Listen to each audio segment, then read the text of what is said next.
In previous episode, Levi, Hand, and their team members had fought against Kenny and Control Team in the crystal caves of the underground church. Hand was badly wounded by Kevin, but the corps was generally successful in repelling enemies to go deep into the position where Reiss was hiding. Eren tried to contact Historia while being engaged because he knows how the needle means to her. Rod explained that this cave was made from the founding Titan power. This power also built the three worlds and changed the people's memories. 8 years ago, Frieda asked her uncle to inherit founding Titan and the memory of the old world. This process has been implemented in 100 years and was inherited through many Reiss families' generations. But Grisha stole that power, and it is now in Eren's hand. Since Eren is not Reiss lineage, Frieda's power cannot be used properly. Hearing about this, Kenny is so upset, as it thinks Eren would not make sense anymore. Kenny grabs and points the gun at Rod.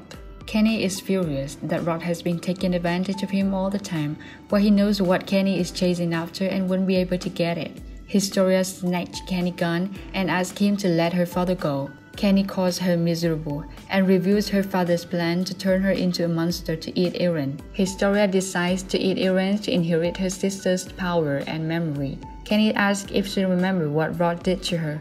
The only thing he cares about is her blood. However, Rod fights against Kenny and asks Historia not to trust anyone else. Kenny released Rod. Rod thanks Kenny and allowed him to be free. Kenny says it will kill him. Kenny climbs to the stair where Eren is being held and takes Eren's gag off, cuts his forehead so Eren gets hurt. By doing this, he and Historia can fight as Titan. If Historia wins, they will gain peace. Historia holds the needle looking up at Eren and realizes that Eren hasn't transformed yet. Eren has tears welling up, explained that they wouldn't in this situation if his father didn't come here 5 years ago. Eren recalls all the people who died because Frieda couldn't act and the soldiers who have died saving him.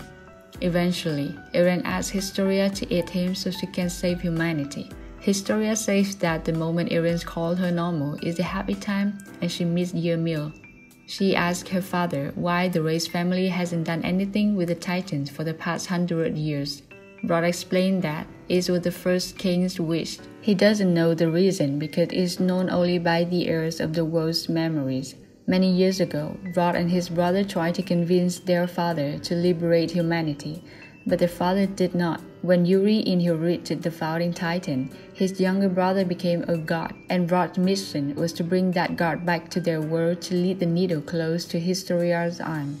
Historia remembered what Yumi says on top of Utgard Castle and wished Historia to live a life that she can be proud. This caused her to smash the needle and knock her father out to the floor. She grabs Rod's case and runs up the stairs to Eren.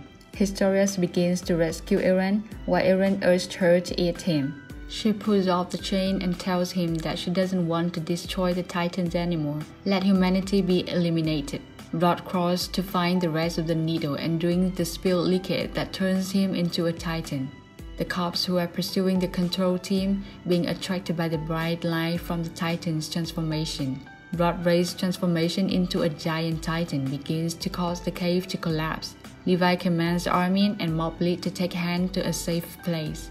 In the cave, Eren urged Historia to escape and let her father eat him.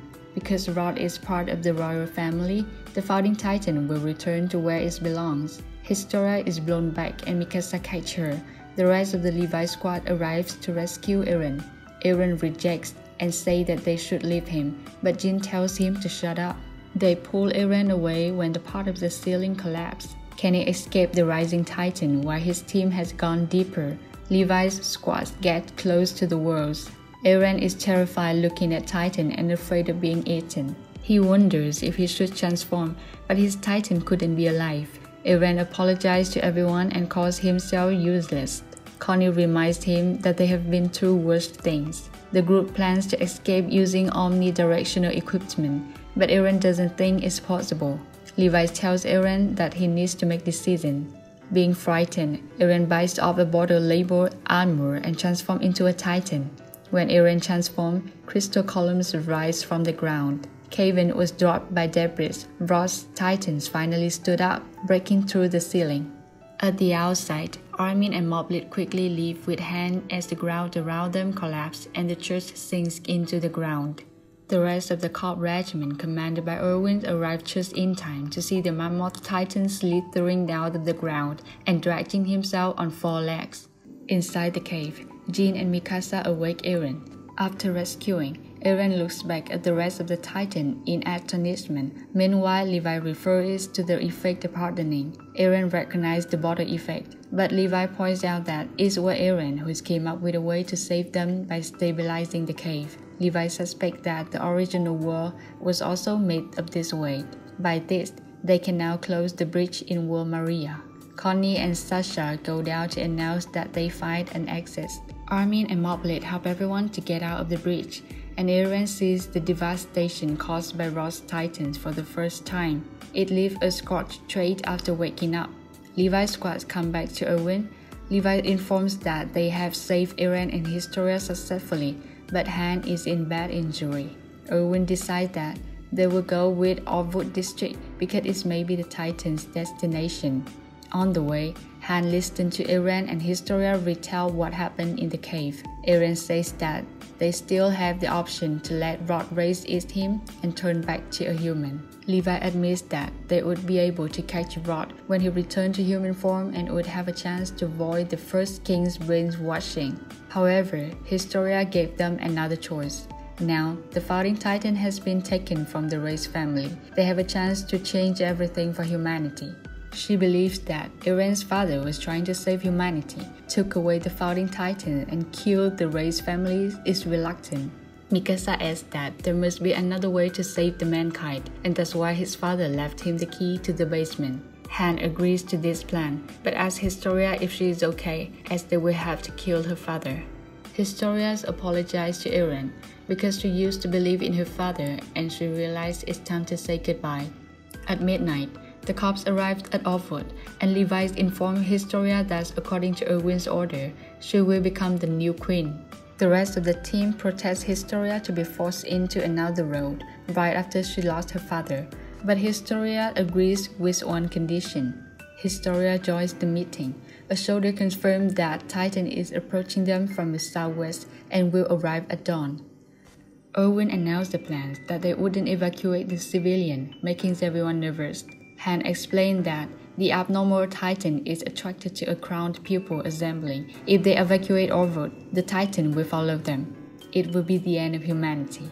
During the ride, Eren tries to use his coordinates power to control the Titan, but turns out it doesn't work on Reiss Titan. Orvud emphasized that to stop the Titan, they must defeat it outside of the world and use Orvud citizens as bait.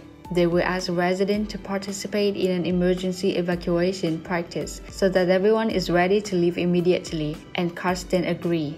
Dawn goes to Garrison for an evacuation practice under the pretext that it is a large-scale exercise where cannons will be used against fake Titans. Even that, the citizens are still jittery and mumble about being dragged into the new government power-off show. At the top of Sina's citadel, Karsten commands the first salvo to be fired at Reiss Titan. A series of bullets was fired, but not enough to scratch the Titan's edge. From Sina Castle, Orvud and Levi judged the cannons' ineffectiveness no matter where they were fired from.